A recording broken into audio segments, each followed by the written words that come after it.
इसमें सबसे पहले बात होगी मैग्नेटिक फ्लक्स की। मैग्नेटिक फ्लक्स की ऐसे आपको जानकारी है और खूब है कि किसी भी वेक्टर फील्ड का जब उस एरिया के साथ डॉट प्रोडक्ट लेते हो तो इससे क्या होता है, उस वेक्टर फील्ड का फ्लक्स मिलता है। अब चूंकि नाम ही मैग्नेटिक फ्लक्स है तो यहाँ पे वेक्टर फील्ड कौन होगा, मैग्नेट। तो तुम यहाँ से मैग्नेटिक फ्लक्स को अगर मैं अब फाई भी लिखूँ तुमको कोई कन्फ्यूजन नहीं होगा। और B dot A, B dot A, B dot A. अब यहाँ पे ए एरिया वेक्टर है, इस पर मुझे कोई दिक्कत नहीं। अब करना क्या है तुमको, ये देखो डायरेक्शन ऑफ एरिया वेक्टर समझाऊं या याद है सबको। डायरेक्शन ऑफ एरिया वेक्टर क्या होता है, परपेंडिकुलर एंड आउटवर्ड कब बोलोगे, जब क्लोज सरफेस बोलोगे। सीधा परपेंडिकुलर बोलने से काम चल जाता है, जब आप सीधा सीधा ओपन सरफेस बोलते हैं तो इसमें कोई दिक्कत वाली बात नहीं। एक जगह जहाँ बात आती है कि एंगल किसके बीच लोगे, जैसे मैं यहाँ पे लिखूँगा यहाँ से बी ए कॉस थीटा, तो सवाल यह है कि थीटा किसके बीच होगा। ये भी आपको ध्यान है कि थीटा जो होता है वो होता है एंगल बिटवीन जो मैग्नेटिक फील्ड वेक्टर है और साथ में जो एरिया वेक्टर है, इसके बीच का एंगल होता है हमारा थीटा। थीटा इनके बीच का एंगल होता है, इसमें मुझे कोई दिक्कत नहीं है। क्वेश्चन कंफ्यूज करने के लिए प्लेन के साथ एंगल देता है, कहता है कि प्लेन ने एंगल बनाया हुआ है मान लो 60 डिग्री। मैं समझाता हूँ इस चीज़ को, क्वेश्चन कैसे कंफ्यूज करता है तुमको। एक क्वेश्चन लिखो, एक क्वेश्चन लिखिए, फिर आपको बात समझ में आएगी। लिखिए circular coil of 100 turns, circular coil of 100 turns and radius equals to 2 centimetre. ठीक है, is placed in uniform magnetic field, is placed in uniform magnetic field B equals to 2 tesla, B equals to 2 tesla. आगे कहता है plane of coil makes, plane of coil makes 30 degree angle, plane of coil makes 30 degree angle with the direction of field. Find flux passing from this coil, find flux passing from this coil। देखो question ने क्या बोला, plane of coil makes 30 degree angle with the direction of field. Plane of coil makes 30 degree angle with the direction of field. Plane of coil, अब मैं तुमको इसका सवाल पढ़ लिया, क्वेश्चन एक बार थोड़ा हल्का तुमको समझाता हूँ। देखो क्या है, इसने कहा है कि इसने एक सर्कुलर कॉइल लिया, जैसे मान लो इसने इस तरह का कॉइल लिया होगा। अब ये कह रहा है कि आपने जो सर्कुलर कॉइल लिया उसके पास 100 टर्न हैं। इस तरह से अगर कोई कॉइल लिया है, इसमें 100 टर्न बने हुए, इस तरीके से 100 बार घुमा दीजिए, 100 टर्न्स हैं और रेडियस है इसका 2 सेंटीमीटर। ठीक है भाई, तो R इक्वल्स टू मैं लूँगा यहाँ से 2 सेंटीमीटर, इसमें मुझे कोई दिक्कत नहीं है। अच्छा, उसके बाद कह रहा है कि मैग्नेटिक फील्ड हमारे पास है 2 टेस्ला, तो जो B की वैल्यू है वो यहाँ से है 2 टेस्ला। ये सोच रही हो क्या रहा है, B की वैल्यू यहाँ से है 2 टेस्ला। अब नहीं तो अब सोचोगी, B हमारे पास है 2 टेस्ला। अब कह रहा है प्लेन ऑफ कॉइल, बात यहाँ समझिएगा, plane of coil makes 30 degree angle with the direction of field. Plane ने फील्ड के साथ 30 डिग्री का एंगल बनाया। तो पहले तो देखो इसका प्लेन कैसा है, ये रहा इसका प्लेन। अच्छा, तो पहले तो ऐसे लाइन खींच दो भाई। अब ये प्लेन ने 30 डिग्री का एंगल बनाया है, मतलब तुम मान के चलो ये कॉइल कैसे रखा हुआ है, तुमको समझाता हूँ। ये कॉइल तुम्हारा ऐसे रखा हुआ है, ये है, ये शेप देख रहे हो, ये ऐसे ये कॉइल रखा हुआ है ऐसे। तो इसका अब इसने इसका एरिया वेक्टर लोगे तो कहाँ होगा, बाहर की तरफ। एरिया वेक्टर इसका कुछ ऐसा होगा क्या, तो यानी कि ये इसका रहा एरिया वेक्टर, ये लाइन में ऐसे ड्रॉ कर रहा हूँ, दिस इज एरिया वेक्टर। अपने को एंगल किसके बीच चाहिए था, एरिया और बी के बीच। क्वेश्चन ने हमको वो बताया नहीं, क्वेश्चन ने कहा कि अगर आपका बी ऐसा है तो प्लेन ने इस बी के साथ जो एंगल बनाया है वो है 30 डिग्री। तो ये 30 डिग्री मेरे काम का नहीं है, मेरे काम का तो ये वाला एंगल है 90 - 30, मतलब मेरे काम का 60 degree. Plane of coil makes 30 degree angle with the direction of field. अब ये 60 डिग्री मेरे काम का है। अब इसके बाद मैं यहाँ से फ्लक्स में निकालूंगा फाई मैग्नेटिक, तो लिखूंगा बी ए और साथ में लिखा जाएगा cos 60। तो फाई बी की वैल्यू देखिए 2 टेस्ला इसने दे रखा है। एरिया अगर मैं पाई आर स्क्वायर लूँगा तो आर इसको देखिए, आर इसने क्या करा है सेंटीमीटर में दिया, सेंटीमीटर को you have to convert in metre. तो पाई तक तो ठीक है मामला, और सेंटीमीटर को मीटर में 2 × 10⁻⁻2 पाई आर स्क्वायर। cos 60 की वैल्यू आप रखेंगे 1/2, तब जाके आपका आंसर यहाँ से पहुँचेगा। जब इसको सॉल्व करोगे आंसर कितना आता है, कर लो। 2 दूनी 4, 2 से कट गए 4 पाई इंटू 10⁻⁻4, सही से करो तो हाँ 4 पाई इंटू 10⁻²। इसने गौर से पढ़िए इसकी बातों को, इसने कहा है सर्कुलर कॉइल ऑफ 100 टर्न्स। अरे फाई बराबर बी ए cos थीटा जब तुम निकालोगे वो तो 1 टर्न का आएगा ना भाई, ये तो 1 टर्न का आया। पूरा आंसर अगर तुम चाहोगे तो गुना 100 भी तो करना चाहिए, गुना 100 भी तो करना चाहिए। तो बताओ फाई का फॉर्मूला क्या आएगा पूरा का पूरा, एन बी ए cos थीटा।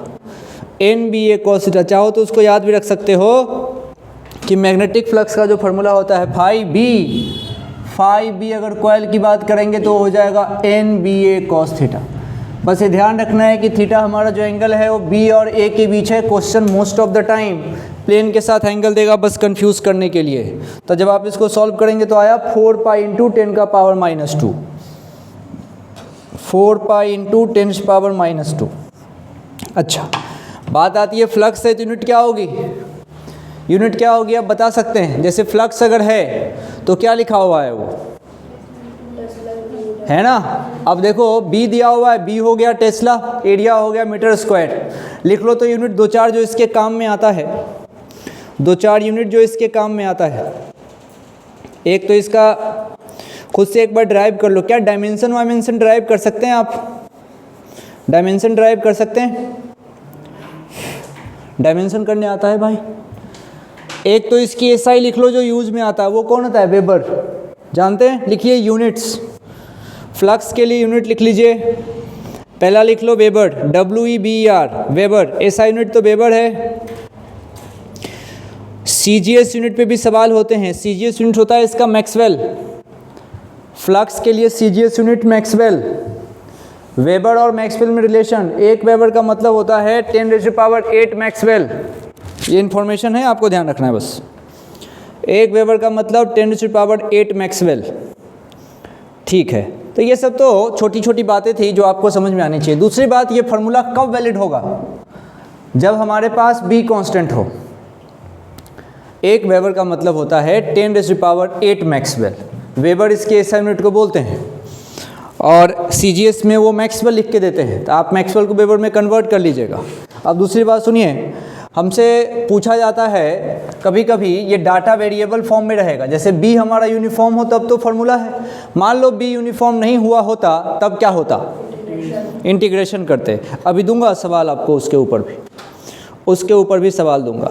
अच्छा एक अच्छी बात तुमको बताता हूँ, जैसे मान लो फ्लक्स निकालने के लिए कहा गया, चूंकि हम इलेक्ट्रोस्टैटिक्स में ऐसे सवाल कर चुके हैं, बी दे दूंगा आई कैप जे कैप के कैप के फॉर्म में, ए दे दूंगा आई कैप जे कैप के कैप के फॉर्म में, तुमसे फ्लक्स पूछूंगा, डॉट प्रोडक्ट लेंगे आंसर आ जाएगा, तो उसमें कोई रॉकेट साइंस है नहीं।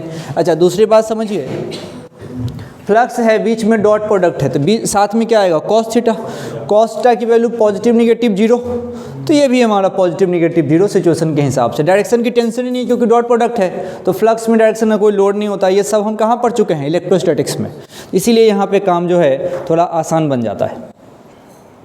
आइए अब एक सवाल आपको देता हूँ जो आपको थोड़ा सा कठिन लग सकता है, लेकिन आप समझना चाहेंगे तो कोई कठिन नहीं है। जैसे मान लीजिए यहाँ पे कुछ वेरिएबल फॉर्म में लगे तो क्या होगा, स्टार लगा सकते हैं, रिवीजन के लिए रख सकते हैं, अच्छे से समझिएगा। कठिन लगा तो कोई बात नहीं, जेई का सवाल है, अच्छा सवाल है, पूछा जाता है।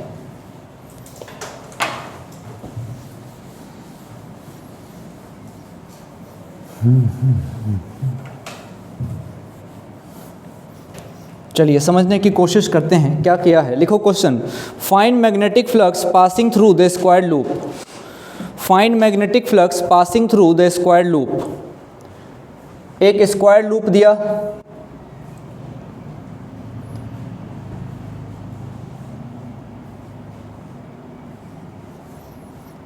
Find magnetic flux passing through the square loop. L length का एक स्क्वायर लूप है और आई करंट इसमें फ्लो करा रहे हैं। ये वायर है जो तुम ये देख पा रहे हो, ये एक इनफाइनाइट लेंथ का वायर है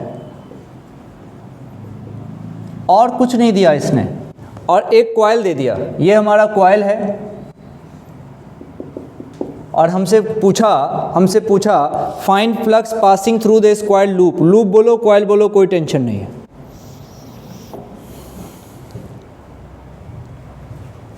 देखिए कुछ पुराने कॉन्सेप्ट, पुराने क्या, mu naught I upon 2 pi R. ये क्या होता है, mu naught I upon 2 pi R क्या होता है? किसी भी वायर जो होता है स्ट्रेट वायर के कारण आर डिस्टेंस पे मैग्नेटिक फील्ड की वैल्यू। जो लोग मैग्नेट पढ़ लिए हैं उनके लिए अच्छा, नहीं पढ़े हैं तो खूब डिराइव भी करेंगे वहाँ, बाइट से बस लो के भैया पहुँचते हैं वहाँ। ठीक है, तो लिख लो magnetic field due to current carrying infinite wire. Magnetic field due to current carrying infinite wire कितना आया, mu naught I upon 2 pi R. याद रखना है। मैग्नेटिक फील्ड में इसको पढ़ते हैं। थोड़ा सा इसके डायरेक्शन की भी बात कर देता हूँ, डायरेक्शन के लिए आइडिया, डायरेक्शन के लिए। अब वहाँ पे मत कहना मैग्नेटिक फील्ड में एक डायरेक्शन नहीं पता है। अब ध्यान से सुनो, डंडा कहाँ गया मेरा, ये रहा डंडा, वो देना वो कॉइल, वो पीछे जो है वो बच्चों वाला। हाँ जी का सो करे, तुमने तो पढ़ लिया ना मैग्नेट, इसलिए मैंने सोचा ना अभी तुमको आश्चर्य होगा। जाना चाहो तो जा सकती हो, बैठोगी बैठो।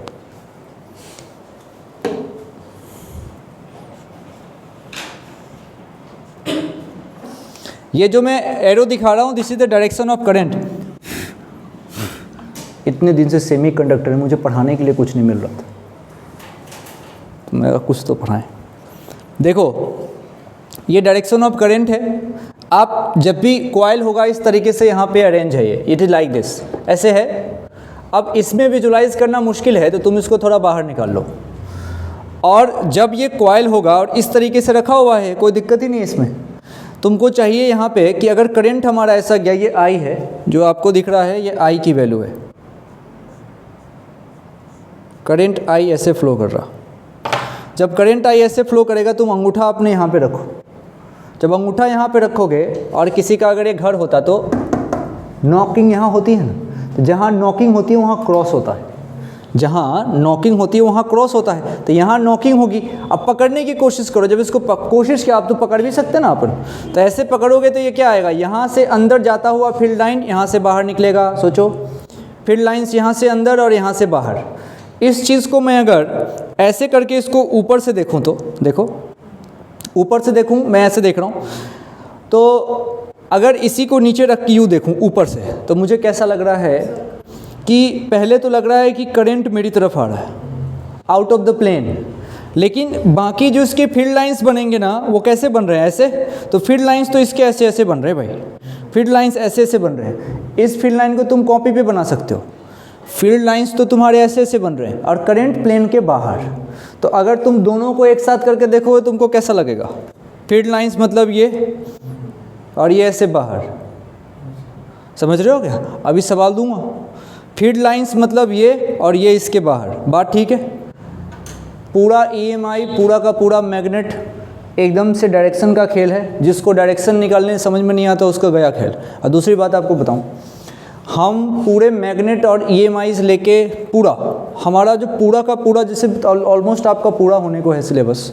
अब आप देखिए, एक बार भी मेरे मुंह से लेफ्ट हैंड रूल नहीं निकाला ही नहीं, मैं निकालते नहीं। लेफ्ट हैंड हम काम में नहीं लेते, आप चाहे तो काट के हटा लो, लेफ्ट हैंड काम है। बोर्ड देना ना तुमको, बोर्ड में होता है तो वहाँ लिखना पड़ता है लेफ्ट हैंड। जो भी हम डायरेक्शन निकालने का रूल कर रहे हैं ये बोर्ड के हिसाब से है ही नहीं, तो बोर्ड के लिए तो आपको अगर पूछेगा फ्लेमिंग लेफ्ट हैंड रूल तो you have to write that कि भैया ऐसा होता है, तीर कमान। हमारे में सारा चलेगा राइट हैंड रूल। तो पूरा मैग्नेट में भी EMI भी सेम कंडीशन चल रहा होता है। यहाँ पे भी राइट हैंड रूल, तो अपने को टेंशन नहीं है ना कि कब लेफ्ट लगाना कब राइट लगाना, तो दूसरा कोई रूल ही नहीं हमारे पास, सिर्फ और सिर्फ राइट हैंड रूल है।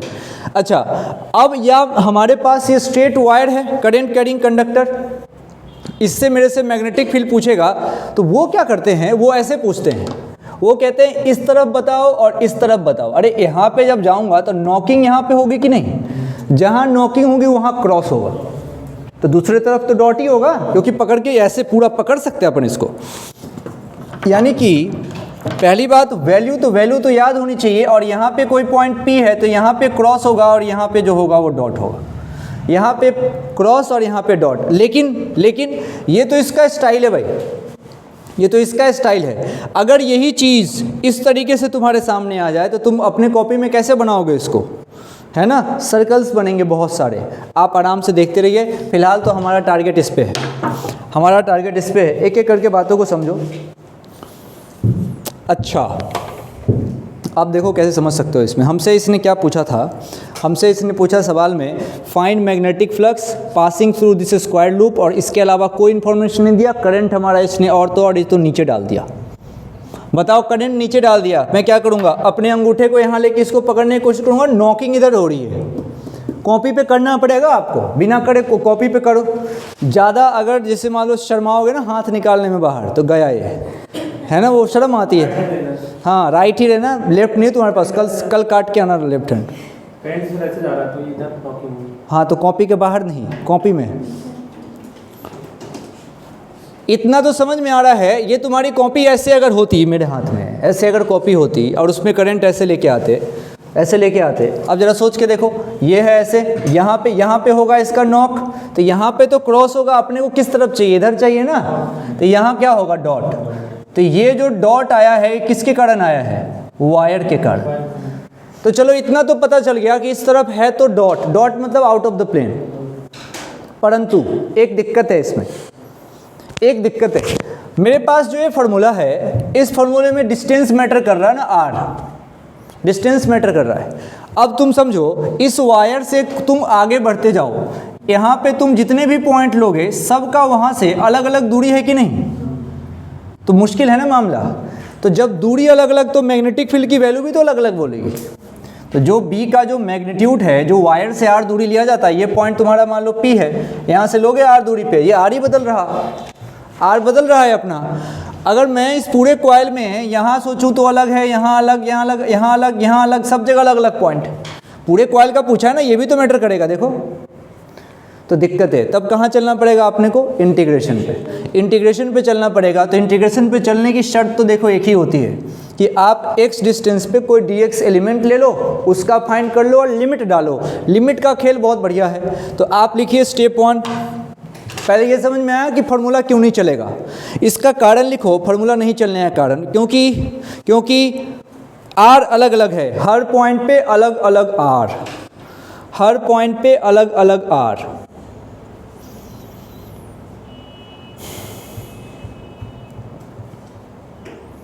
तो क्या करें,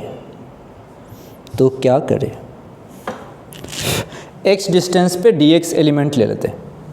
तो अगला काम मेरा वही है, यहाँ से ये मेरा कॉइल था,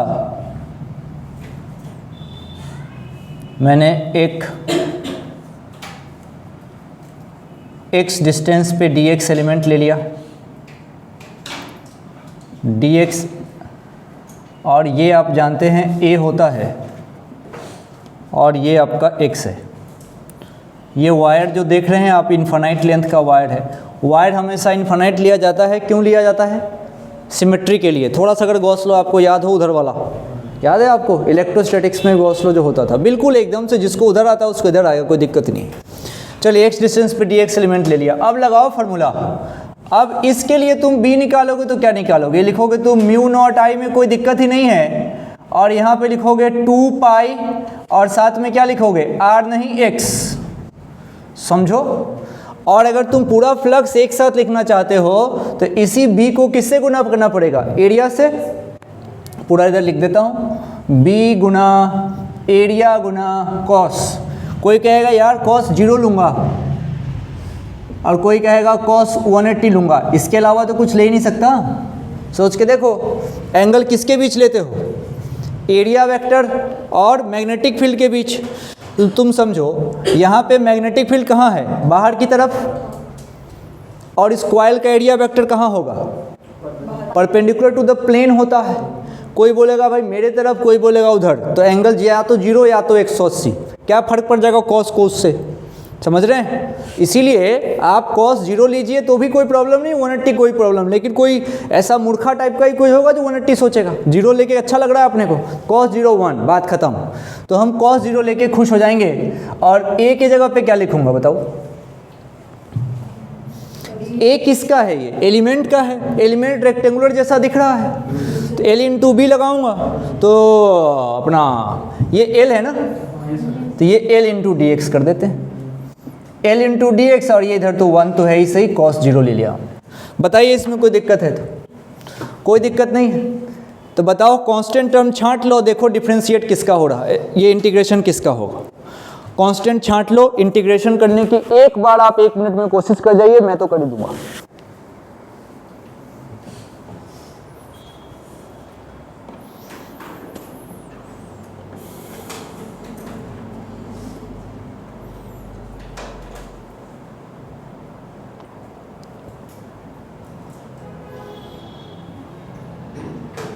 आ गया?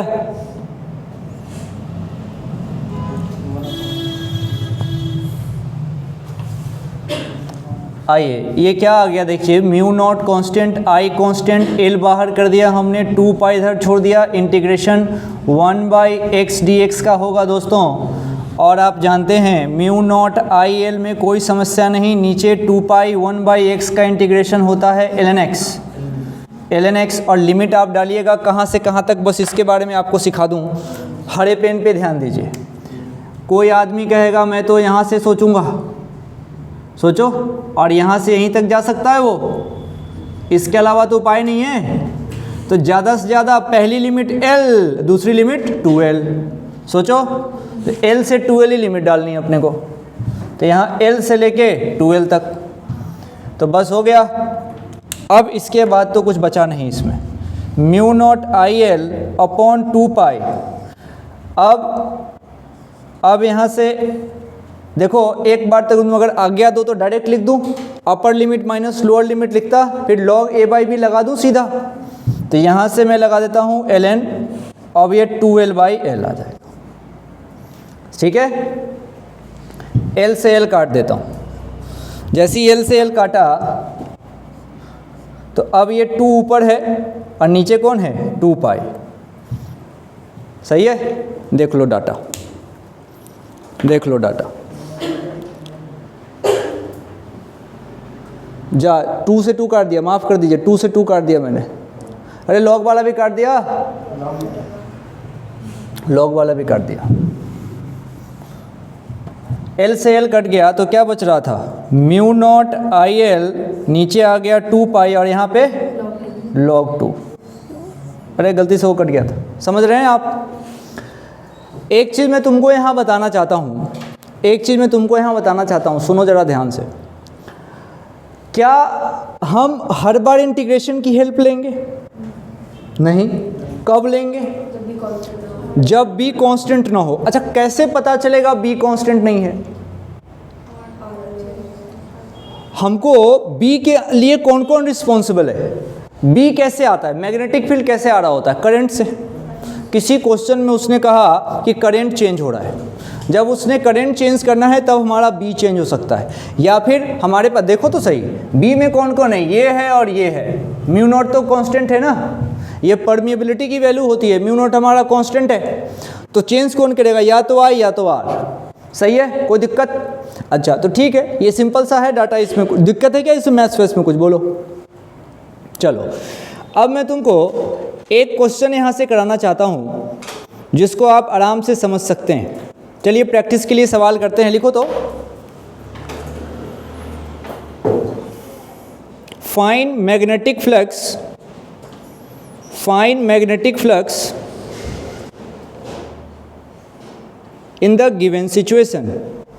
Find magnetic flux in the given situation. Magnetic flux in the given situation. इसको मिटाता हूं और एक मेरे पास बार मैग्नेट है। देखिएगा ध्यान से, क्वेश्चन का नंबर तुम लोग देते जाना अपने हिसाब से। नॉर्थ पोल साउथ पोल और एक कॉइल इसके पड़ोस में ऐसे रख दिया और आपसे पूछा गया है magnetic flux, find magnetic flux in the given situation. North pole south pole और इसका थोड़ा एक सेकंड मेरी बात सुन लो। जैसे तुम पढ़ते हो ना रोटेशनल मोशन, उसमें कहते हैं ना टॉर्क, तो कहते हैं ना टॉर्क बताओ इसके about, find torque about this axis. वहाँ अबाउट फेमस है, यहाँ पे बोलते हैं लिंक्ड, मतलब flux linked with coil, flux linked with that loop. तो यहाँ लिंक्ड बोला जाता है। तो कोई तूफानी बात नहीं, मतलब इससे जुड़ने वाला फ्लक्स बताना है, ठीक है। तो यहाँ फील्ड है और इससे जुड़ने वाला फ्लक्स बताना है। बताओ, कॉइल को इसी फील्ड में हमने रख दिया।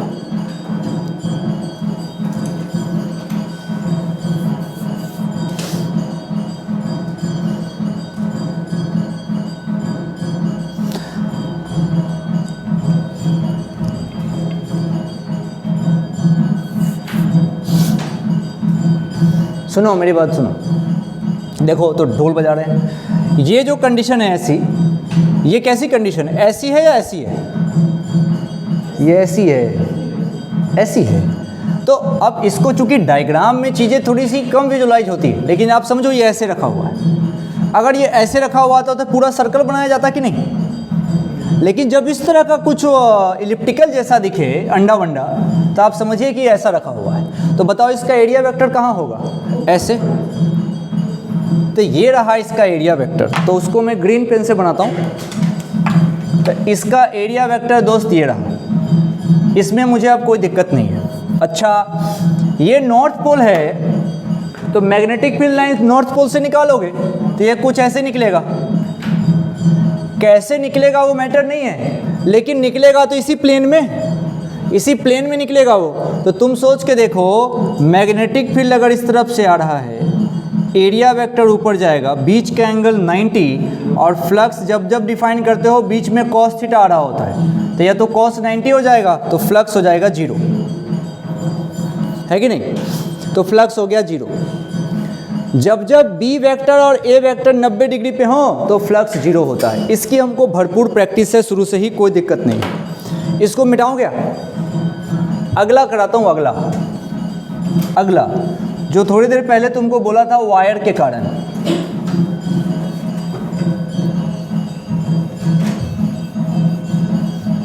अगला देखिए, ये है करंट किसी वायर में और कॉइल भी ऐसे रख दिया।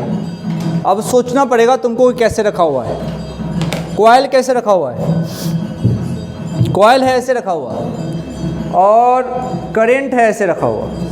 ये वाला सिचुएशन है, कॉइल करंट। अब बताओ, ऐसी हाथ में रख के बताओ। कॉइल ऐसे है, एक एक करके सोचो। पहले तो कॉइल का एरिया जो वायर है वही हो गया, तो कॉइल का एरिया तो पता लग गया। अब एरिया पता लग गया, अब इसको हटा दो। अब आ जाओ, इसने मैग्नेटिक फील्ड लाइंस कैसे प्रोड्यूस करना है? इस तरीके से। अब कॉपी पे बना के देखो इसका क्या बनता है।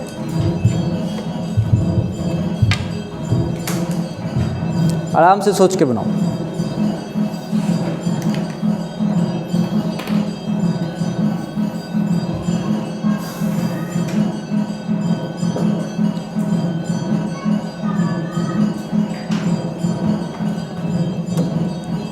बताओ आंसर।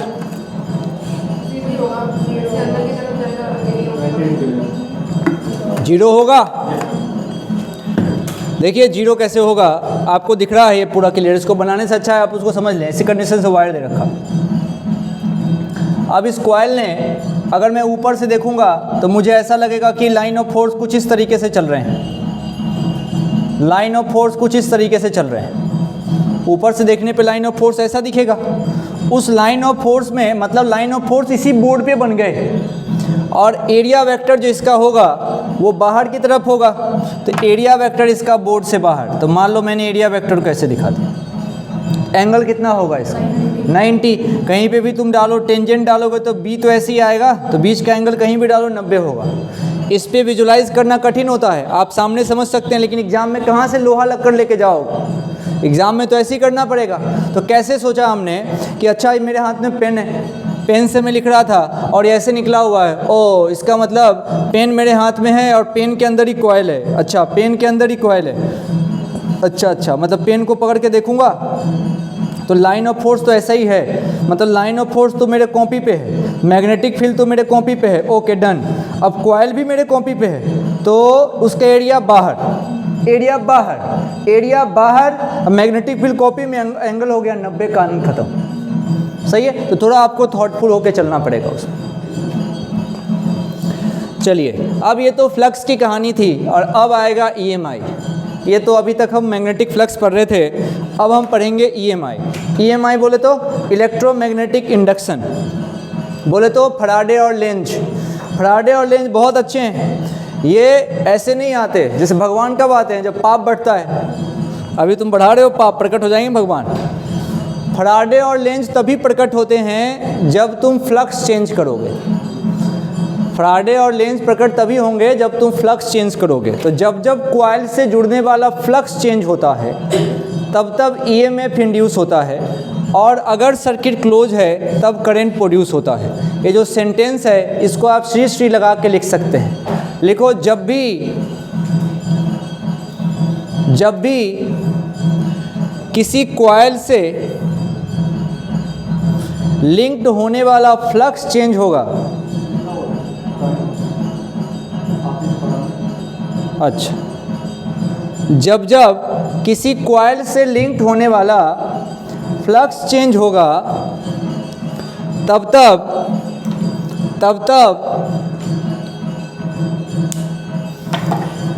EMF इंड्यूस होगा।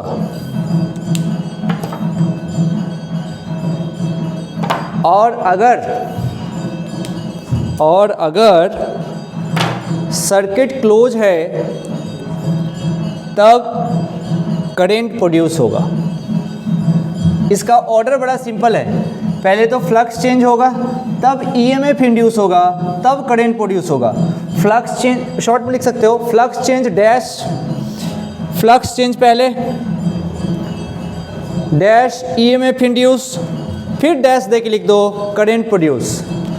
पहले आपको फ्लक्स को चेंज करना होता है, इसके चक्कर में EMF इंड्यूस होता है, और इसके बाद से करंट प्रोड्यूस होगा। इसके बाद से करंट प्रोड्यूस होगा, मतलब ऐसे नहीं कि डायरेक्ट ये प्रोसेस है। फ्लक्स चेंज करना जरूरी है। क्या फ्लक्स का होना जरूरी है? नहीं, फ्लक्स का चेंज होना जरूरी है। जैसे कि तुमको पता है कि करंट के फ्लो होने में, अभी तक जो हम करंट इलेक्ट्रिसिटी भी तुरंत पढ़े थे, उसमें क्या था, करंट के फ्लो होने में हमको V थोड़ी चाहिए, डेल्टा V चाहिए। इसी तरीके से यहाँ पे मुझे करंट अगर चाहिए तो फ्लक्स का होना मतलब नहीं है, फ्लक्स का चेंज होना जरूरी है। अब सोचो फ्लक्स चेंज कैसे हो सकता है। तो फ्लक्स के अंदर कितने लोग हैं? फ्लक्स के अंदर B और A है, ठीक है। B के अंदर कितने लोग हैं? I है, R है, सोचो पाई है, पाई R स्क्वायर में R तो है। तो अल्टीमेटली सारा खेल किस पे डिपेंड करेगा? I पे और R पे, I पे और R पे। मतलब डिस्टेंस में हेरा फेरी करोगे तब भी चेंज हो जाएगा, करंट में हेरा फेरी करोगे तब भी चेंज हो जाएगा। अच्छा सोचो, करंट बढ़ाओगे वहाँ देख लो बढ़ेगा, करंट बढ़ाओगे फ्लक्स बढ़ेगा, करंट कम कर दोगे फ्लक्स कम हो जाएगा। तो फ्लक्स इंक्रीजिंग भी हो सकता है, डिक्रीजिंग भी हो सकता है, डिपेंडिंग कि करंट के साथ तुम क्या कर रहे हो। अल्टीमेटली टारगेट क्या है कि मैं जब सोचूंगा EMF इंड्यूस होने के बाद से वो कैसे होगा कि जब हमको लगेगा कि करंट चेंज हो रहा है। किसका? एक्सटर्नल भी तो होते हैं सोर्स, धीरे धीरे बात समझ में आएगी। तो अल्टीमेट टारगेट हमारा है कि हमको फ्लक्स को चेंज करना होगा। तो सबसे पहले फराडे पहुँचे और फराडे ने कहा था कि जो EMF इंड्यूस होता है वो d∅dt होता है। लेंज के साथ बात करी जाती है, एनर्जी कंजर्वेशन लगता है, तो लेंज ने कहा डायरेक्शन की भी बात करिए, आप लगाइए माइनस का d∅dt। तो ऐसा तुमसे नहीं पूछा जाएगा कि डिफरेंस बिटवीन फैराडे लॉ और लेंज लॉ 5 पेज में लिख के बताओ, ऐसा तो पूछा नहीं जाएगा। फैराडे लॉ और लेंज लॉ एक दूसरे के पूरक हैं, पूरक समझते हो, कंप्लीमेंट्री, उनके एक दूसरे के बिना काम नहीं चल सकता।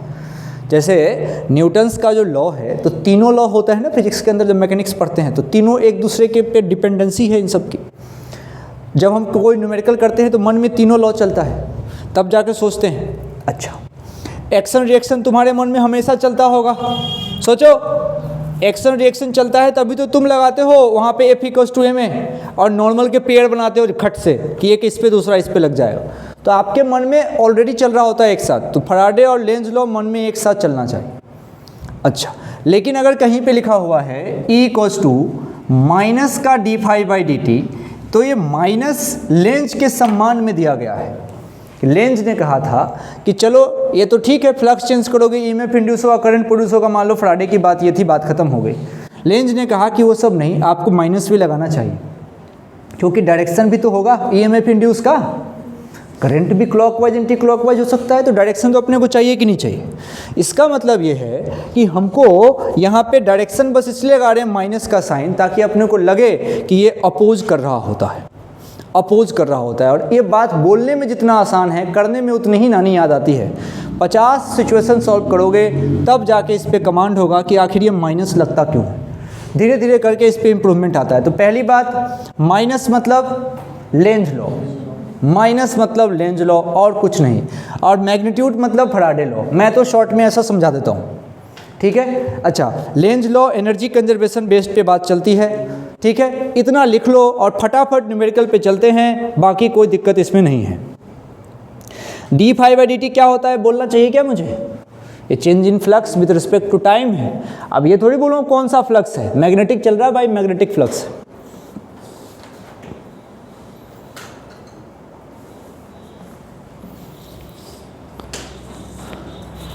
तो देखो फैराडे ने मैथमेटिकली भी आपको ये बात कह दी है, आप समझिए इस चीज़ को। आपको d∅dt बताया हुआ है। बताओ अगर फाई कांस्टेंट होता तो E 0 हो जाता। हम तो ये चाहते भी नहीं है ना, हमने तो पहले ही कहा है कि भाई हमको फ्लक्स चाहिए नहीं, फ्लक्स का चेंज चाहिए, फ्लक्स चेंज चाहिए। कांस्टेंट फ्लक्स कोई फायदा नहीं हमारे लिए, चेंज होना जरूरी है, चेंज चेंज चेंज। चलो न्यूमेरिकल से सीखेंगे अब सारी बातों को, न्यूमेरिकल से सारी बातों को सीखेंगे। इस पे सवाल तो खैर भरपूर है, मैं आपको सारे सवाल दूंगा, लेकिन आपको इससे पहले एक दो चीज़ आपको बताता हूँ डायरेक्शन के हिसाब से कैसे कैसे बातें होती है। एक टर्म आएगा जैसे क्लॉकवाइज और एंटी क्लॉकवाइज करंट होता है, तो मैं तो ऐसे याद कर देता हूँ बच्चों को, C से क्लॉक और इसी C से होता है क्रॉस। जैसे अगर क्लॉकवाइज करंट है ना, अगर क्लॉकवाइज करंट है ना तो मैग्नेटिक फील्ड क्रॉस में होगा।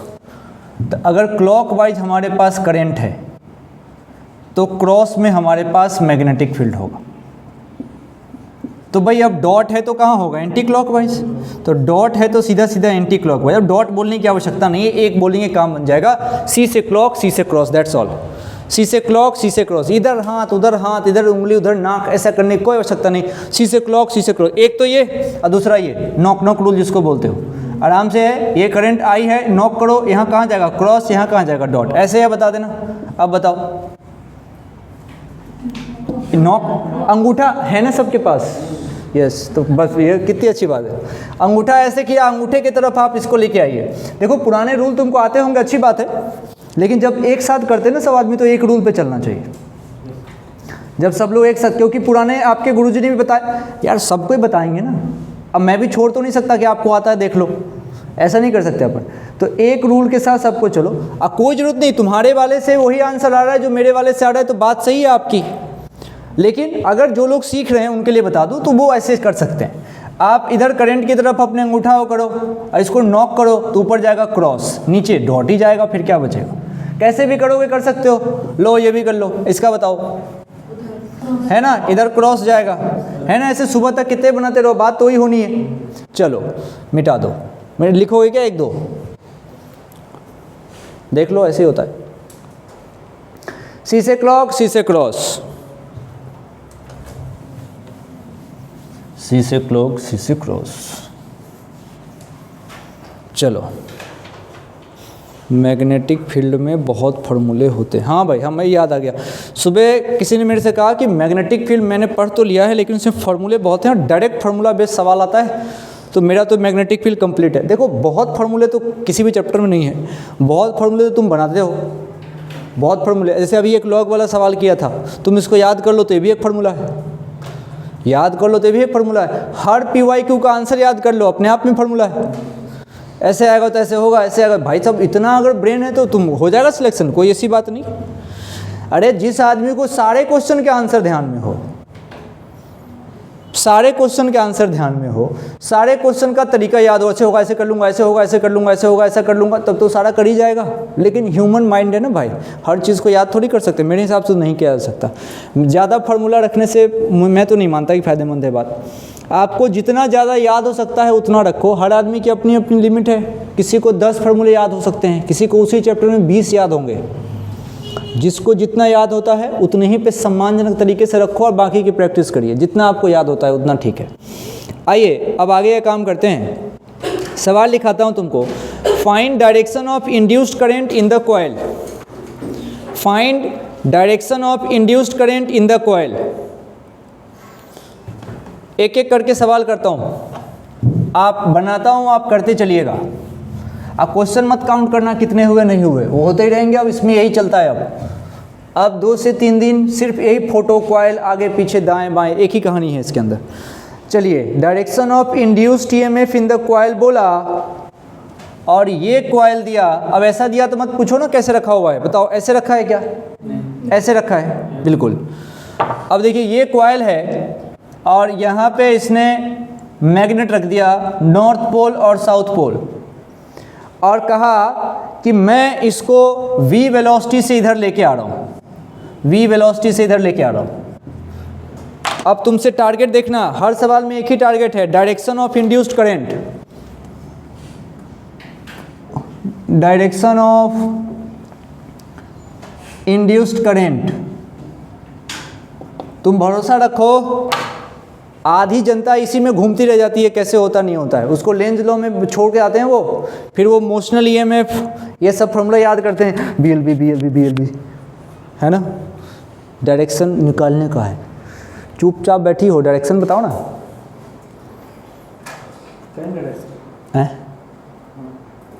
हैं बताओ।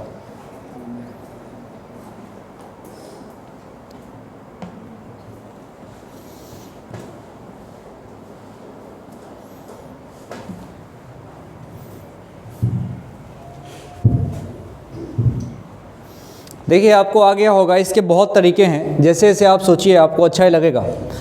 नॉर्थ पोल के पास आने से, नॉर्थ पोल के पास आने से, नॉर्थ पोल के पास आने से कॉइल से लिंक्ड होने वाला फ्लक्स चेंज हो रहा है कि नहीं? पहले कॉइल थोड़ा दूर था, कॉइल का कोई फ्लक्स नहीं था। देखो, कॉइल अपनी जगह पे है। अब नॉर्थ पोल को पास ला रहे हो, इसके लाइन ऑफ फोर्स इसके पास आएंगे और नॉर्थ का लाइन ऑफ फोर्स ऐसे निकलता है और ऐसे वाला लाइन ऑफ फोर्स इसके पास आ रहा है। ये कॉइल ऐसे मैग्नेटिक फील्ड अपोज करेगा कि ऐसे, दोनों अपोज होंगे ना, तो इसका डायरेक्शन ऐसे होना चाहिए। मतलब अगर ये कॉइल है तो कॉइल ऐसे मैग्नेटिक फील्ड प्रोड्यूस करेगा, सोचो। और ऐसे प्रोड्यूस करने के लिए कॉइल का जो फेस इस तरफ है, इस तरफ है, वो फेस बाहर की तरफ मैग्नेटिक फील्ड देना चाहिए, बाहर की तरफ। सोचिए सोचिए सोचिए, अगर नॉर्मल भी सोचोगे तो ये बाहर की तरफ देना चाहिए। अच्छा, अब दूसरी भाषा में इसको सोचो, अगर वो कॉइल का उधर वाला फेस, अरे कॉइल के अंदर 2 फेस होंगे कि नहीं, सोचो। अच्छा, एक चीज़ तुम लोग मानते हो क्या कि जो अगर मैं इसको बीच में रखता हूँ, इसको बीच में रखता हूँ, और तुम्हारे लिए अगर नॉर्थ है तो मेरे लिए साउथ होगा। कोई चीज़ अगर तुम्हारे लिए एंटी क्लॉकवाइज घूमेगी तो मेरे लिए क्लॉकवाइज घूमेगी। ये समझते हो क्या? अब ये जगह पूरा ये भर गया, नहीं तो मैं दिखाता तुमको। आप समझते हैं इस चीज़ को? घर पे जाइए करके देखिएगा। जैसे इसके ऊपर मार्क कर रखा है ना मैंने, देखो, इसको तुम समझ भी सकते हो। ये देखो, ये डायरेक्शन कैसा है तुम्हारे लिए? तुम्हारे लिए क्लॉकवाइज है। मतलब तुम ध्यान से देखना, तुम्हारे लिए क्लॉकवाइज है, इधर आना, तुम्हारे लिए क्लॉकवाइज है। ठीक है, सबके लिए क्लॉकवाइज है ना। तो ध्यान रखना कैसे क्लॉकवाइज है, जब तीर उधर हुआ है तो तुम्हारे लिए क्लॉकवाइज है, तीर उधर है तो तुम्हारे लिए, ये ध्यान रखना कि तीर उधर तुम्हारे लिए क्लॉकवाइज। बस इसको पकड़ के आगे ले जाओ, ऐसे ही आगे आगे, ऐसे ही, हाँ आगे जाओ, हाँ, तीर उधर था तो तुम्हारे लिए क्लॉकवाइज था। अब आप पीछे जाते जाओ, पीछे जाते जाओ, जाओ जाओ जाओ जाओ। अब देखो देखो देखो देखो, तीर उधर था, क्या बन गया, अब बन गया ना। यही होता है कि जो चीज़ तुम्हारे लिए क्लॉकवाइज थी इधर से, वो किसी और के लिए एंटी क्लॉकवाइज होगी, किसी और के लिए एंटी क्लॉकवाइज होगी। समझ रहे हो क्या?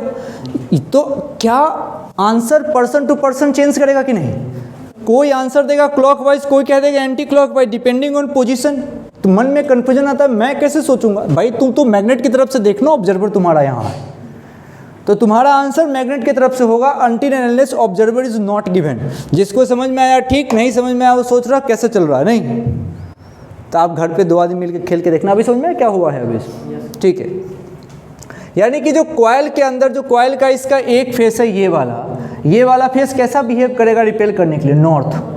ये वाला नॉर्थ जैसा बिहेव करेगा। तो कॉइल की कंडीशन अगर मैं निकालूं तो कॉइल की कंडीशन कुछ ऐसी हो जाएगी, नॉर्थ, ये इसका, ये इसका नॉर्थ पोल जैसा बिहेव करेगा। नॉर्थ कैसे लिखूं इसको, थोड़ा अच्छे से लिखूं तो लाओ एक सेंटेंस लिखा दूं क्या, फिर इस पे आ जाऊंगा। लिखो तो, according to Lenz law, according to Lenz law, coil will oppose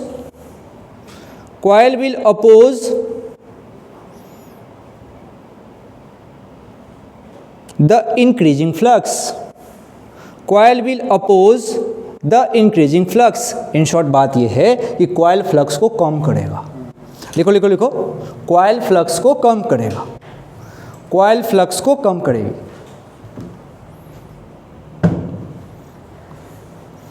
ठीक है, अपोज करना है, कम करना है, सही है बात।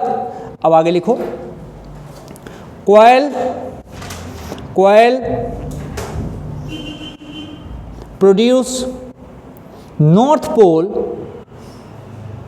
From the magnet side, from the magnet side. Magnet side से कॉइल जो है वो नॉर्थ पोल बनाएगा, मैग्नेट साइड से कॉइल नॉर्थ पोल बनाएगा। और नॉर्थ पोल और साउथ पोल के करंट की टेंडेंसी किसी को पता है क्या? साउथ लिखा जाता है बड़े प्यार से, बताओ साउथ कैसा होता है? क्लॉकवाइज। तो नॉर्थ बोले तो एंटी क्लॉकवाइज, तो नॉर्थ बोले तो एंटी क्लॉकवाइज। ये रहा नॉर्थ, और नॉर्थ अगर है तो एंटी क्लॉकवाइज, ये बच्चों वाली चीज़ है। साउथ अगर है तो साउथ हमारा क्लॉकवाइज। तो इसका मतलब इस कॉइल में करंट कैसा जाएगा? Anti clockwise. तो कॉइल में करंट जाएगा एंटी क्लॉकवाइज। लिखते रहिए, अब इसको मिटाते हैं।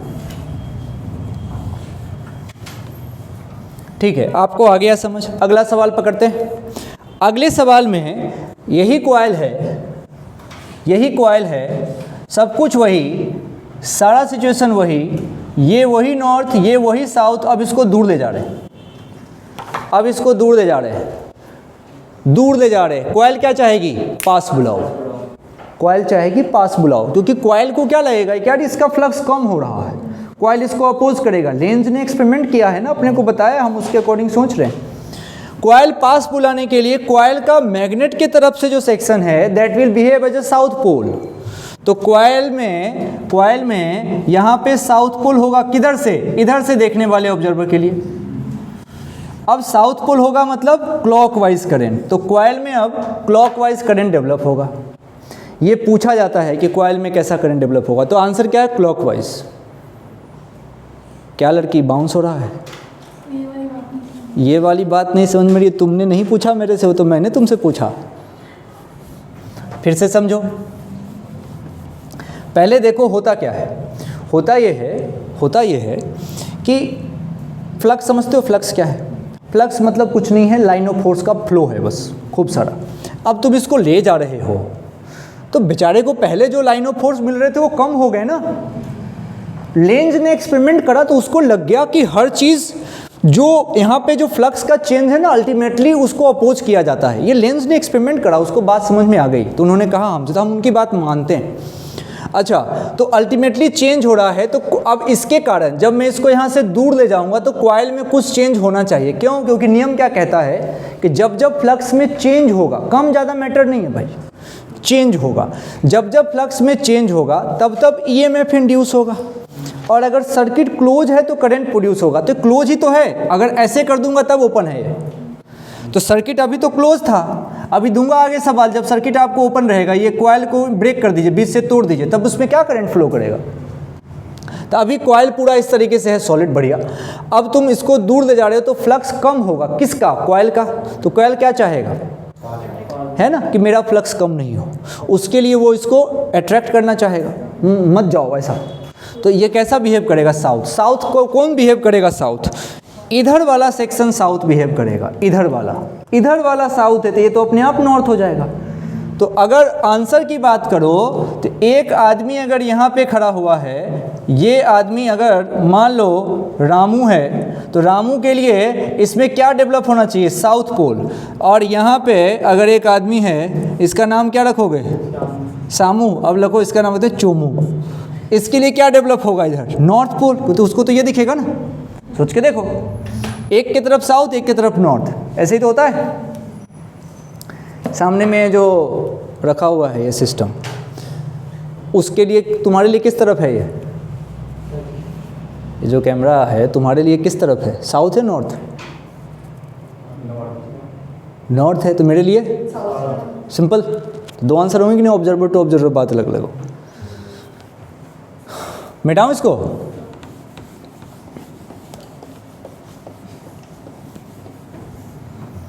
आगे की बात देखिए। अब क्लॉकवाइज, एंटी क्लॉकवाइज, ठीक है, ये सब तो आप कर जाएंगे, ठीक है, ठीक है। अब आओ अगले केस की बात करते हैं। अगले केस की बात करते हैं। देखो,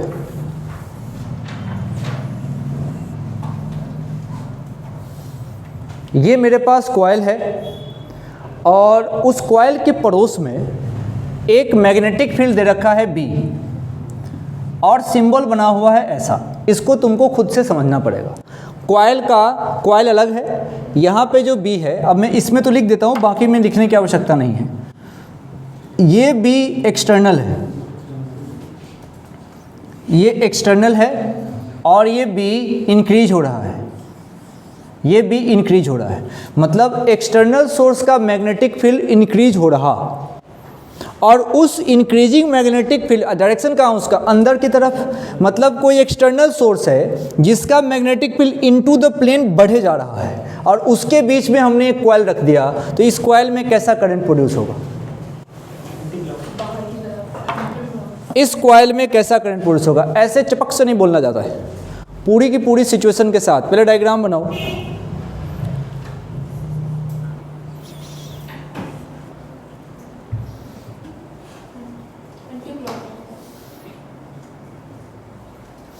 पूरी सिचुएशन बताओ।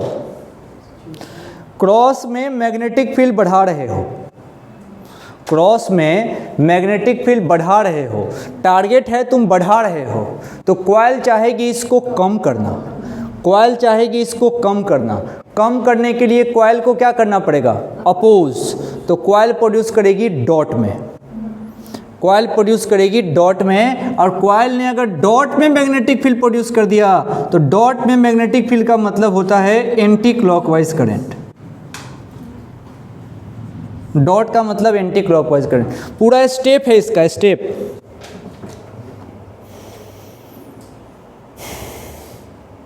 लिख लिया?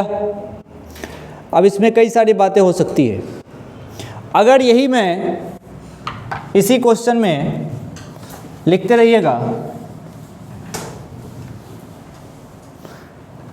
अगर सिचुएशन कुछ ऐसा है, ये कॉइल है, ये मेरा मैग्नेटिक फील्ड B, और ये ऐसे लिखा हुआ है,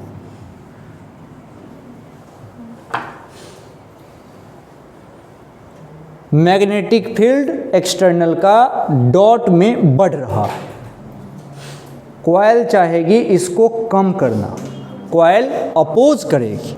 अपोज करने के लिए कॉइल को क्रॉस में फील्ड प्रोड्यूस करना पड़ेगा। इसका मतलब होता है क्लॉकवाइज करंट, सी से क्लॉक, सी से क्रॉस, तो कॉइल में क्लॉकवाइज करंट चलेगा,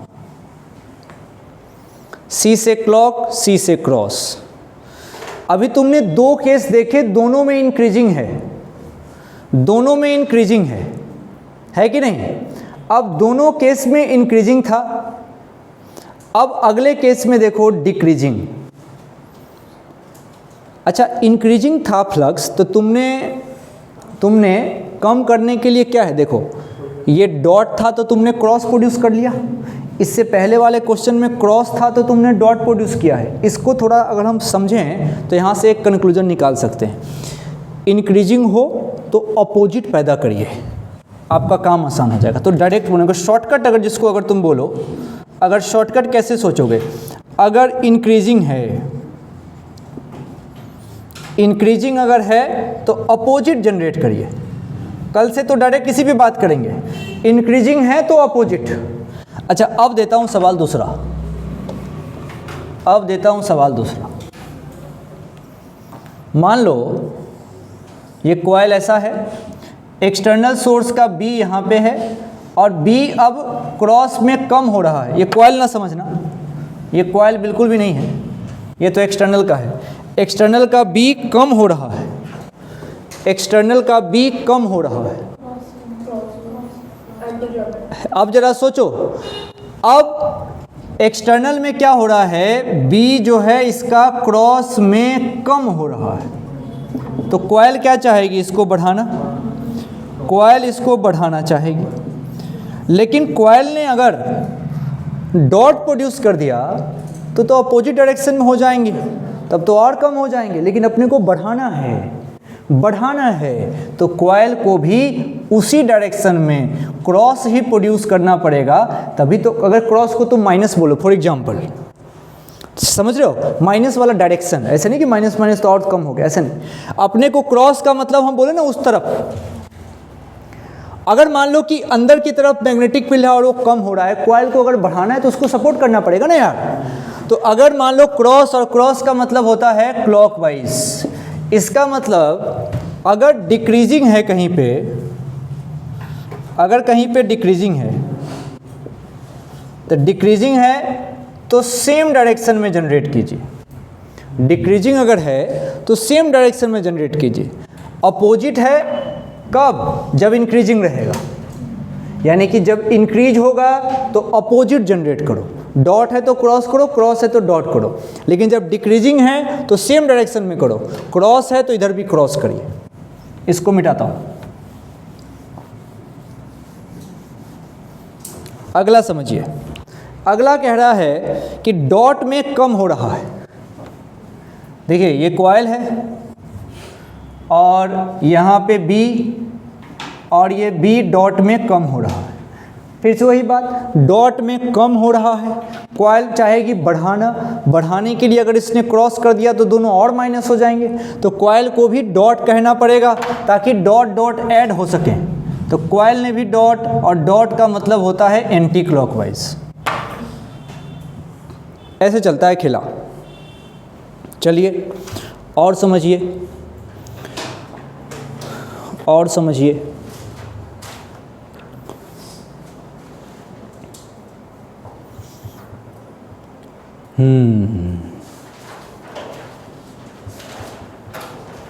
चलिए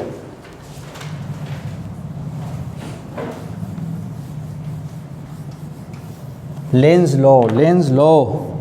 चलो, एक मेरे पास वायर है जिसमें करंट ऐसे फ्लो कर रहा है और इसके पास एक कॉइल रख दिया। वायर है और आई इसमें ऐसे चल रहा है और इसके बगल में कॉइल रख दिया। आई की वैल्यू कुछ न कुछ है, हमसे पूछा है वही डायरेक्शन ऑफ इंड्यूस्ड करंट। सब में एक ही बात है, डायरेक्शन ऑफ इंड्यूस्ड करंट बताओ। ये करंट जो तुम देख रहे हो वो तो इसका है, तुम तो कॉइल में डायरेक्शन ऑफ इंड्यूस्ड करंट बताओ।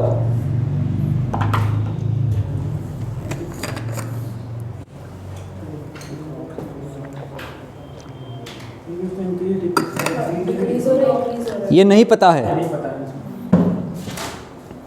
मतलब करंट कांस्टेंट है। और अगर करंट कांस्टेंट है तो मैग्नेटिक फील्ड कांस्टेंट और फ्लक्स कांस्टेंट, तो कुल मिला के कुछ नहीं होगा। इसका मतलब यहाँ पे ये हुआ कि जो मेरा फ्लक्स है वो हो गया कांस्टेंट, और जीवन में जब जब फ्लक्स कांस्टेंट होगा तो E0, इसका मतलब इंड्यूस्ड आई की तो बात ही नहीं हो सकती।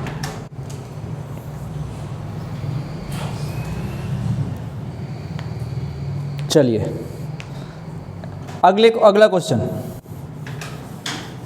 इसी डायरेक्शन में अब मान लो आई बढ़ रहा है, इंक्रीजिंग। इसी डायरेक्शन में आई मेरा इंक्रीजिंग है।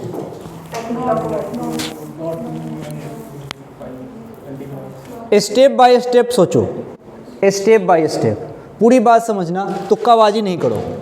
देखो स्टेप 1 ध्यान से, स्टेप 1 अब तुमको वो बात याद है क्या, इंक्रीजिंग होगा तो अपोजिट डायरेक्शन में प्रोड्यूस करूंगा। तो सबसे पहले यहाँ पे सोर्स कौन है, वायर। तो वायर के कारण फील्ड कैसा आएगा, वायर के कारण फील्ड कैसा आएगा, क्रॉस आएगा ना इस तरफ। वायर के कारण कॉइल के तरफ जो फील्ड आएगा वो क्रॉस आएगा। नॉक नॉक रूल से देखिए, पकड़ के देखिए, ऐसे खटखट इधर हो रहा है। अब क्रॉस आ रहा है और क्रॉस में चूंकि करंट बढ़ रहा है तो वायर के कारण फ्लक्स बढ़ेगा। अच्छा, यानी कि इंक्रीजिंग है। तो हम ये समझ गए कि इंक्रीजिंग है तो कॉइल का मूड क्या रहेगा, हाँ अपोजिट प्रोड्यूस करो, अपोजिट प्रोड्यूस करो। तो अपोजिट प्रोड्यूस करने का मतलब कॉइल ने अपने अंदर क्या प्रोड्यूस किया होगा, डॉट। और डॉट का सीधा मतलब है एंटी क्लॉकवाइज। तो अब कॉइल में जो करंट है वो आएगा एंटी क्लॉकवाइज। सही है क्या। तो पूरी पिक्चर ऐसे जाएगी। स्टेप लिखूं थॉट का, देखो देखो कैसे लिखा मैंने। स्टेप 1 ये सोचा, स्टेप 2 ये सोचा, स्टेप 3 ये सोचा, स्टेप 4 ये सोचा, और स्टेप 5 में ये सोचा। स्टेप बाय स्टेप ऐसे सोचा। थॉट का स्टेप लिख दिया मैंने। पहले तो वायर के कारण फील्ड सोचना पड़ेगा, वायर के कारण फील्ड सोचना पड़ेगा कि क्या है।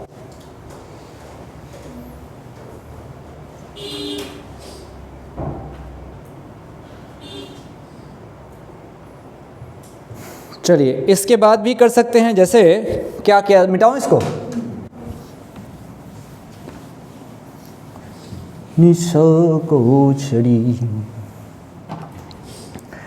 चलिए तो इसमें अब क्या हो रहा है, अब कॉइल को दूर लेके जा रहे हैं। मान लीजिए कॉइल ही अब मूव करा दिया, आई में कोई छेड़खानी नहीं, कॉइल मूव करा दिया। क्या आई बदलने से ही बी थोड़ी बदलता है, तुम तो डिस्टेंस भी बदलो, बदलेगा वो।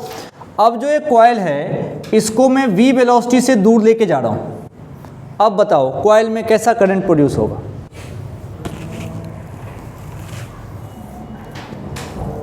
जल्दी इतने देर में बता देते अगर तुम मेरा थॉट ध्यान रख। क्रॉस, क्रॉस देखो आंसर तो दो ही है, क्रॉस या डॉट। तो तुक्का मत खेलो, एग्जैक्ट बताओ। पूरी बात करो, खुद से डिस्कस करो। नहीं समझ रही हो लड़की, सोच रही है भाई, सोच रही है। पूरी बात डिस्कस करिए। स्टेप देखिए, इस पहले वाले की तरह सोचो। तुमने क्या बोला था, पक्का क्रॉस, आंसर क्रॉस होगा। देखिए कैसे होगा, समझिए। पहले तो वायर का लिए नॉक नॉक रूल, वायर ने क्या प्रोड्यूस किया, क्रॉस। क्रॉस में क्या होगा, बात की बात है। अब गए हम कॉइल के पास, कॉइल को देखो ये दूर लेके जा रहा है। अब इसके बाद देखो मैं एरो देके लिखता हूँ। मैंने देखा कि कॉइल जो जा रहा है वो जा रहा है दूर। इसका मतलब ये फ्लक्स जो क्या होगा, फ्लक्स होगा कम, फ्लक्स कम। तो क्रॉस में कम प्रोड्यूस होता है तो कॉइल का मूड रहेगा सपोर्ट करो, सपोर्ट करो। ये सपोर्ट करो ये कौन बोलेगा, कॉइल। यानी कि कॉइल सपोर्ट करने के लिए कॉइल को भी सेम डायरेक्शन में प्रोड्यूस करना पड़ेगा। सपोर्ट का मतलब होता है सेम डायरेक्शन में प्रोड्यूस करिए, सेम डायरेक्शन में प्रोड्यूस करिए। सेम डायरेक्शन में प्रोड्यूस करने के लिए कॉइल को भी क्रॉस प्रोड्यूस करना पड़ेगा, और क्रॉस का मतलब क्या होता है? Clockwise current. पूरी पिक्चर तो इसकी ऐसी है भाई, तो क्लॉकवाइज करंट मतलब ऐसी बात हो। ऑर्डर ध्यान में रखिएगा, हमने ये सोचा है, सही है? तो इस तरीके से सोच सकते हो, कर जाओगे वैसे, ठीक है? तो ऐसे सोचिएगा तो अच्छा लगेगा। 2 सवाल और कर लेते हैं, मिटाता हूं इसको।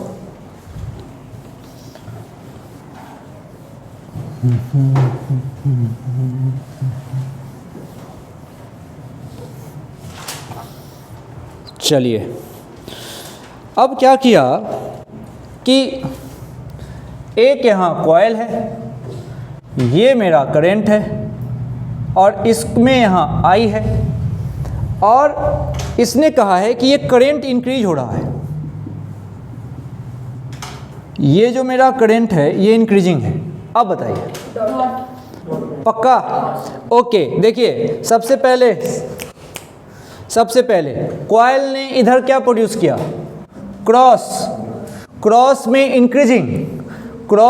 इंक्रीजिंग, तो फील्ड में साथ क्या हो रहा है? क्रॉस में बढ़ रहा है, तो कॉइल का मन क्या करेगा? कॉइल का मन करेगा अपोज करो। अपोज करने के लिए कॉइल ने प्रोड्यूस किया क्या?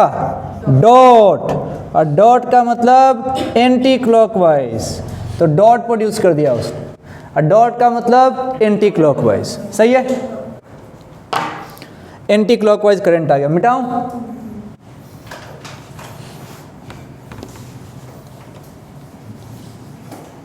अगर यही मैं करंट कांस्टेंट कर देता तो क्या होता? 0, कुछ नहीं होता। फिर कॉइल को बीच से तोड़ देता तो भी कुछ नहीं होता।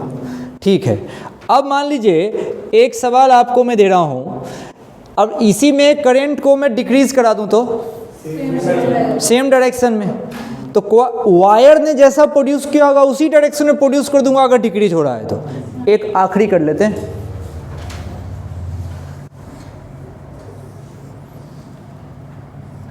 अब मान लीजिए इधर इलेक्ट्रॉन चल रहा है, फिर से बता दूं, इलेक्ट्रॉन इधर चल रहा है और इलेक्ट्रॉन में एक्सेलरेशन है। अब बताइए, ये सोचना है, इलेक्ट्रॉन में एक्सेलरेशन है। अच्छा देखते हैं, अरे कम ज़्यादा सवाल से पूछना है। देखिए इलेक्ट्रॉन में एक्सेलरेशन है, तो सबसे पहली बात देखो, दूसरा वायर खींच देता हूँ, इसमें इलेक्ट्रॉन इधर, तो करंट किधर? इधर। अच्छा, इधर हमारा करंट है, एक्सेलरेशन है हमारे पास, तो हम बोलेंगे आई इंक्रीज हो रहा, आई हो रहा है इंक्रीजिंग, आई इंक्रीजिंग है। इधर क्रॉस है तो इधर क्या होगा? डॉट, तो डॉट में इंक्रीजिंग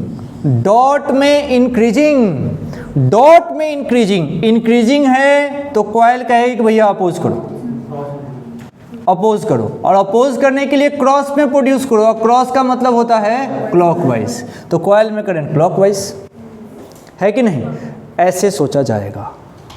अब मेरे ख्याल से कर लोगे सारे, ठीक है, बढ़िया है। आप इस पे काम करिए, फिर आगे की कहानी कल होगी। आज के लिए बस इतना ही, चलिए।